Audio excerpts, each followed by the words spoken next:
Hi, welcome to Studio SX at South by Southwest. I'm Drew McWeeny from HitFix.com, and I'm here today to talk about Macgruber with Will Forte and with Jorma Taccone.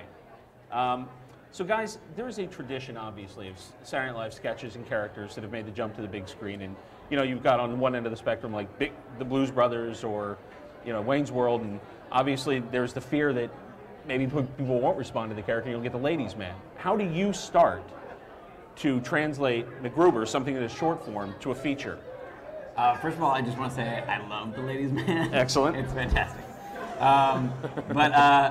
I mean, like, we were actually really, really excited because I think for a lot of people it was a little confusing about how we would take a character that basically explodes after about a minute of time on screen and make it into a feature-length movie. And that was kind of the most exciting part for us. It was obviously a challenge to think, but because there's no real backstory to the character, we could kind of make up whatever we wanted.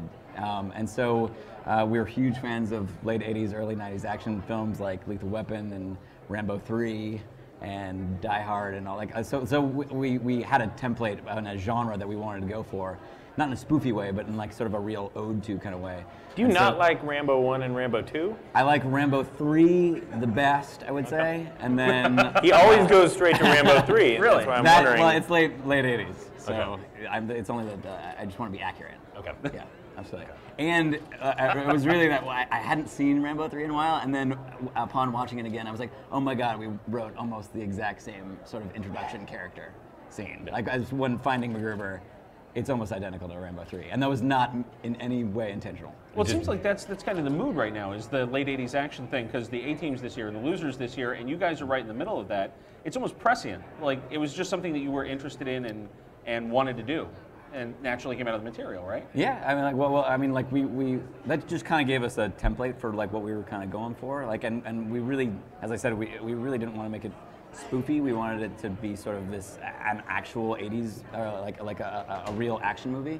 Kind of Those are the movies we grew up loving. Yes. That was our era. I think it's really that. I think it's just that people are growing up right now and love all of the stuff that they loved when they were kids, and so everyone's remaking the crap out of everything. Yeah. And as Macgruber, like, did you have a different approach to how you thought about him in doing this, and did you reinvent him essentially? Not really. He still has all the same problems and issues that you have. Yeah. I mean, it's weird because there would be times that I felt like I was playing it slightly differently than I would in the sketches, and then you'd get the note like, do it more Macgruber-y, which was always very weird. we did get that note. Yeah. Can you throw some Was that Macgruber-y enough? Yeah, exactly.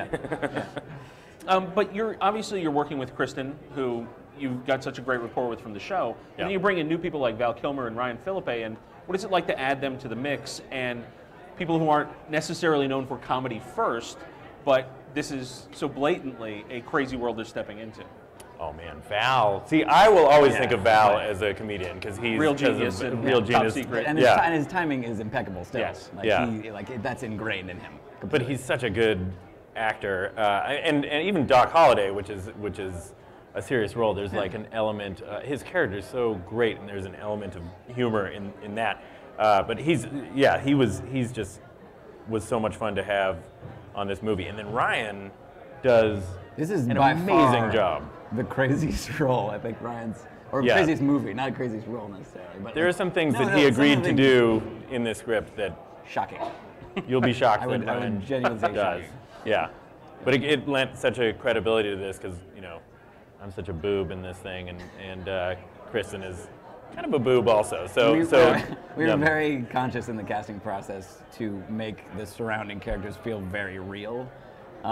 Just because, as I said, and keep reiterating, we really weren't trying to go very spoofy or goofy with it. Exactly, like when there's violence in the film, we kind of wanted that to feel real, and that there's a real sense of danger, and then just somehow this character is thrown into the mix. Realistic sex, very realistic sex. Very realistic sex. Well, this raises enjoyable, realistic, exciting sex. Yeah. Well, and that raises an interesting question. You earlier were talking about how you really went for it with this film, that this is an R, about as R as you can get, and that you were actually at one point a little concerned. A little concerned. Our sound guy came in and watched an early cut of it and was like, I think this is NC-17 right now. I don't know how you guys are. And we didn't change it that much, and we were really glad. Like about a week ago, we got our official, this is rated R. And the description's really funny, because I think the description is something like, for strong, crude, and sexual content, language, violence, and some nudity. And I was so happy with that phrase. There you go. I couldn't be more ecstatic about the phrase. I think that's a real point of pride now. Now that they describe the R, you're really going for it. You want a great R description, not just like some violence. Yeah. Well, like when it gets to nudity, you're like, oh, good. Like we did the right thing. As a kid, I wish the R's had been labeled as such. Yes. It would have made it easier. Yeah, you'd be like, oh, I know I should rent this movie right now. Or go see it in the theaters. Exactly. Not rent it. Now, the script was something that I know a lot of comedy writers in LA, and it was one of those things where as soon as you guys turned in, it started to make the rounds, and people were like, you have to see this. This is crazy.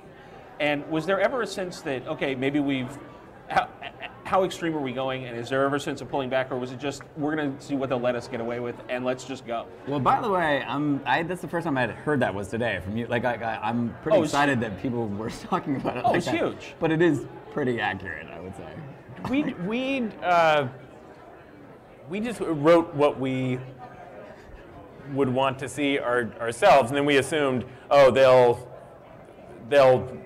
make us, they'll tell us we can't do this and we can't do that. Yeah. And we kept waiting for that moment to happen. Then we kind of went through the filming process and kept saying, oh, somebody's going to tell us to change this or change that. They let us do everything. And especially because it's an SNL like character that you're like, oh, there's no way they're going to let us do this. So like you'd expect that like somebody would have to be like, it's got to be PG-13, you guys. Like there's no way. It was a very good experience. It was great. It's great. Yeah. So now, at what point did you become involved? Because I know your involvement with SNL has been through, not only Lonely Island, but you've been part of the show. And at what point did you say that you wanted to be part of McGruber? Like, McGruber wouldn't exist if it wasn't for him. It was his idea. It was originally, I would say, I'm not very good at pitching ideas. Like every Monday we have to go into like Lauren's office and there's a famous host, and so he's embarrassing and you have to like pitch your idea. And I would say it was one of the worst pitches that I've ever, like it got like oh God, because I think it was like you play this character MacGruber who dismantles bombs, but everything he uses to dismantle bombs is pieces of shit and pubic hair. And the reaction from the room was like, oh God, like, why did you say that? And then it was a couple weeks later that Will was like, I kept being like, let's try it. He would come in every week and pitch this idea, and I would go, And finally, I just said, okay, let's try to write it this week, just shut him up. Yeah. And then we filmed, I think, all total we've done like 10 of them now, including like this Pepsi commercial. Or we've done 9, including this Pepsi commercial. I don't know. Something like that. And did you? What was the original question? I was going to say, but did you always think, okay, there's a film in this, or was it just at some point you went, oh, you know what, there is more here. I could do something else. I mean, I think when we first started, we were like, what? How are we supposed to do that? But then, as soon as we had the genre part of it, I think that became really clear, because I think for everybody, like, there's such a language of film now for people, like everybody kind of knows how that kind of movie works. Like you set up the crime in the beginning and then you have to go get your hero and blah, blah. And so it really just started flowing out of us. And I think our first draft was 175 pages. Oh, yeah. I don't think that's the one that people read, by the way. Yeah. Now, see, that would explain why it was legendary if it was making the rounds. They wrote 175 pages of script. Long and way too long. No. Yeah. No, but it really was that what Will was saying, like where it was just what we wanted to see. A good example of it to me is in Mad Max. There's that character Wolf Boy in the second. I think the second Mad Max, and Road Warrior, yeah. And there's a moment where he's climbing on the top of this big rig, or no, they're in the cab, and all of his shotgun shells like fall down, and he's like. And you're like, oh man, make the kid go get him. And he's like, go get him. And you're like, oh my God, they did it. They did exactly what I wanted to see happen. And then like, put on the brakes. And they're like, oh my God, he's gonna kill that kid. And you're like, but is those moments of like, that's exactly what I'd want to see in a movie. And the ending, especially of this movie, is exactly what I would want to see in a movie. So are you excited about the screening tonight? Have you guys, first of all, have you screened anything at the Paramount or at South by before? No. Very excited. This is honestly one of the best crowds in the world. Like, I think what you're going to get tonight will be an audience that that you really couldn't recruit. You couldn't go out and ask for this audience. Cut to they are they are movie lovers, and so it's exciting. Like, and this sounds like with the violence and with everything else, like you have made an audience movie. You've made something you want to see with people. I hope so. Yeah. I hope. I really hope so. I think we're really very proud of it. We love it. Here. Who knows how other people will feel about it? Yes. Yeah.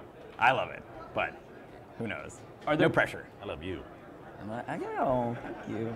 Are there any other characters that you've got that you think, okay, now that I've done this and I've seen how it worked and I've gone through that process, there's something else that I would maybe like to expand or Every try. character on SNL I'm going to turn into a movie.